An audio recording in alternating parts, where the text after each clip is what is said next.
ఏంటిది? కలియదున్నం అంటే కాల్చేస్తున్నారంటండి.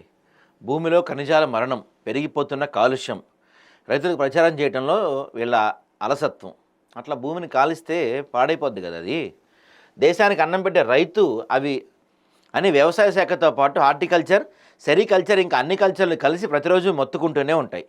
రైతు కోసమే ఆ శాఖలు ఏర్పడ్డాయి. అయినా రైతు సనాతన పద్ధతులతో పాటే ప్రయాణం చేస్తుండటం పలువురిని విస్మయానికి గురి చేస్తుంది.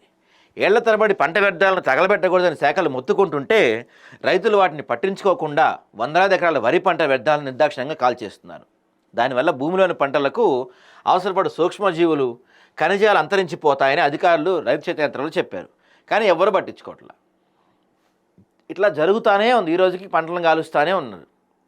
అలా కాల్చకూడదురా భయ్, పాడైపోద్ది అని మీరు వాళ్ళకి తెలిసేలా చెప్పడంలో ఫెయిల్ అవుతున్నారు. దాంతోపాటుగా పంటల్ని మార్చుకుంటూ వెళ్ళాలి. అంటే ఒకసారి వరేస్తే ఇంకోసారి కూరగాయలు వేయటం, ఇంకోసారి పత్తి వేయటం, అట్లా పంటల్ని మార్చుకుంటూ వెళ్తూ ఉంటే కూడా ఆ భూమి సారం పెరుగుతుంది. కానీ ఈ మధ్య మన దగ్గర అందరూ వరేస్తున్నారుగా. వరి తప్ప ఇంకో పంట కనపడట్లేదు మన దగ్గర. ఈ మధ్య ఎక్కువ అందరూ వరేస్తున్నారు. మరి ఈ విషయాలు అంటే ఇప్పుడు మొన్న వార్త వచ్చింది. కేరళలో కొత్త రకాల పంటలను వేసి లక్షలు సంపాదిస్తుంటే అక్కడ రైతులు.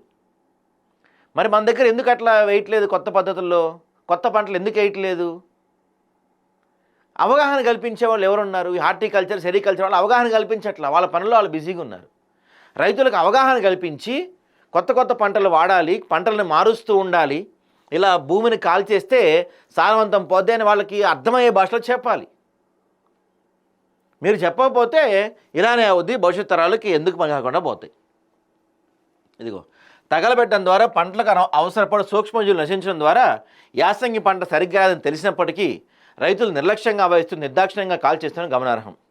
యావత్ ప్రపంచానికి తిండిపెట్టి రైతులు అజ్ఞానంగా తగలబెట్టడంపై ప్రభుత్వం, అధికారులు, వివిధ స్వచ్ఛంద సంస్థలు చూస్తూ ఉండిపోవటం వారి నిర్లక్ష్యానికి నిదర్శనం.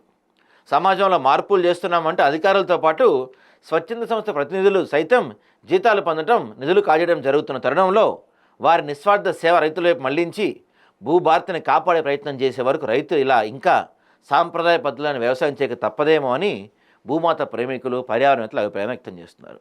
ఇప్పటికైనా మీరు కళ్ళు తెరిచి ప్రజలకి వాటికి అర్థమయ్యే విధంగా చెప్పే ప్రయత్నం చేయండి.